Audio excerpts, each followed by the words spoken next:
This is a protected nature reserve, now with an airport running through it, amidst one of Europe's largest flamingo populations. And right next to it on the beach, a luxury resort is coming. To make way for it, the trees have already been cleared. On the other side flows one of Europe's last wild rivers that feeds the Flamingos lagoon. This is Albania in southeastern Europe. It's being pulled in two very different directions. And that's causing some of the biggest protests the country has ever seen. My fight is to bring in Albania foreign direct investment. We want better to be poor than to have this kind of tourism. Tourism is used just as a facade. What it ends up being is it's a real estate development business. We're going deep into a country on the precipice of massive change. It's flamingo season. These birds have flown in all the way from southern Europe, Turkey and parts of Africa. This is the second year that we are losing this nesting of these flamingos that they're trying to build their life in here. They try to have nesting in here, but it's impossible with all these noises that they have, all this disturbance that they have around. It's from the airport that's being built bang in the middle of their protected reserve. But that's not all. Much of the water that supports the lagoon and the flamingos comes from the Vjosa River. While the whole river basin is supposedly protected, it's under massive pressure. For years, Olsi Nika of Eco Albania has been monitoring developments here.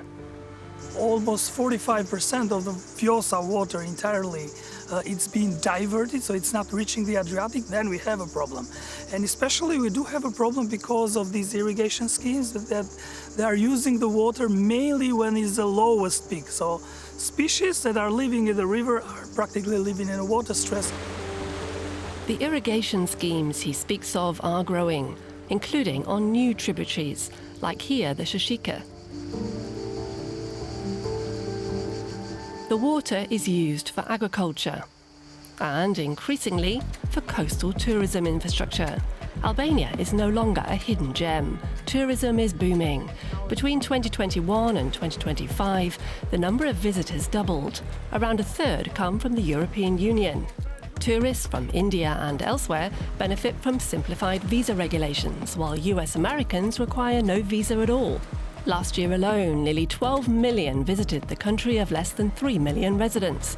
Prime Minister Edi Rama now wants to move beyond mass tourism and focus on luxury travel. My fight is to bring in Albania foreign direct investment. My fight is to make happen developments that will be absolutely not simply great for Albania, but will be a gift to Europe. The Ministry of Environment is also the Ministry of Tourism. We wanted to speak to them about a potential conflict of interest, but they didn't answer our request. But many Albanians do believe that tourism can benefit them. Tourism can really save Albanians because our economy was pretty much based on immigrants' remittances. But that is a phenomenon that's at a certain point ends. There are more jobs that each investment creates. There are, even in rural areas, someone can benefit from that. Because more investment means more tourists, and more tourists means more need to buy something from Albania. And Albanians can benefit from that. Jared Kushner, son-in-law of US President Donald Trump, made headlines when his company announced plans to develop the flamingo-filled Narta Lagoon and the nearby island of Sazan. Other investors, including companies from Qatar, are also involved. This is no small hotel project. Plans call for a massive luxury resort complex, including thousands of villas and townhouses, apartments, a casino, a golf course and amusement parks, with an estimated price tag of over 4 billion euros. Since then, Albania has experienced some of the largest protests in its history. At the end of May, thousands gathered outside Prime Minister Rama's offices. In June, protesters tore down perimeter fences around the Narta Lagoon. A private security company had sealed off the construction site. The fences are now gone, but sections of forest and dunes have already been cleared to create a kilometre-long corridor through the landscape. Many local groups say it's unacceptable.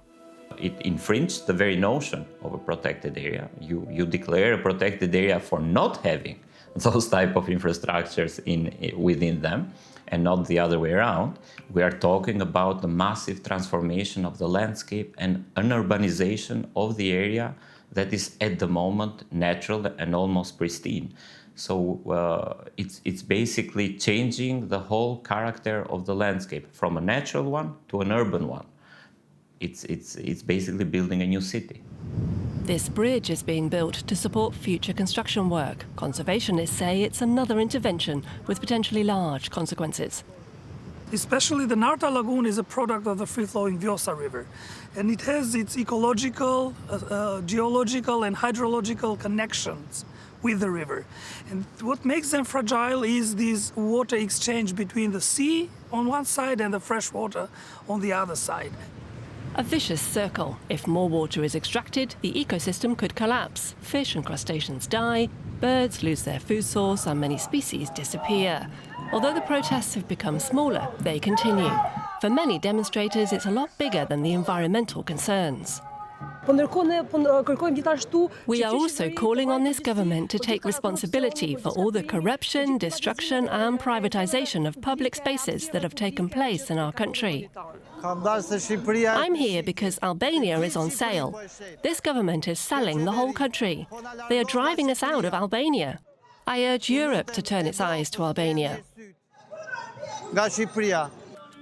And that's exactly where the issue becomes a problem for Albania. The country has sought membership in the European Union for years. It would bring major benefits, especially for a small nation like Albania. Fewer tariffs, subsidies from Brussels, and potentially adoption of the common currency. Critics say the government's approach is creating challenges for the accession process, especially because of recent developments.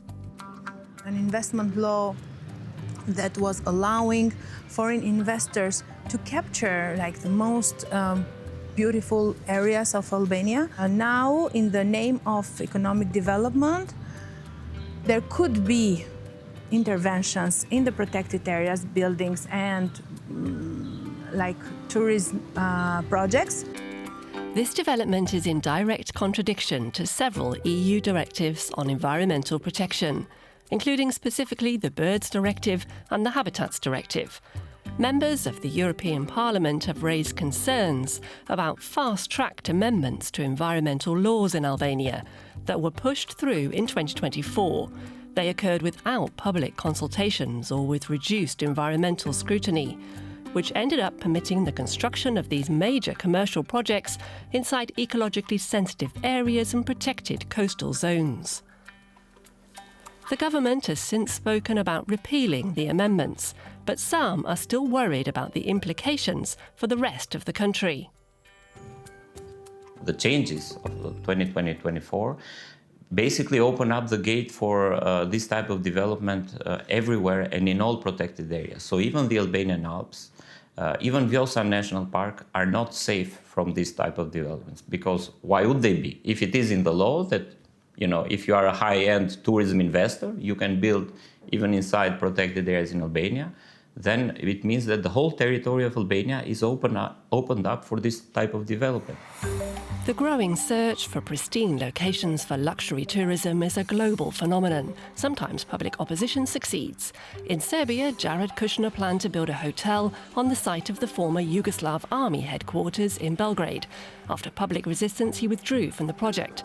Other fights are ongoing. In India, an activist was jailed this month after protesting the construction of a luxury hotel inside Kaziranga National Park. I believe that the two things can coexist. On one hand, foreign investments that bring knowledge and experience, and on the other hand, the government needs to be more transparent and needs to put a national tourism sustainability plan that protects the environment and the protected area. So we are not, of course, against tourism, and potentially even on the increasing of tourism. It's just a matter of defining the ecological boundaries of the tourism and set up the sustainable models how to run tourism. In Albania, this story is playing out in one of Europe's last wild places. On one side stands an ecosystem that holds promise for the future of the place and its people. On the other, massive investments that could forever change the landscape.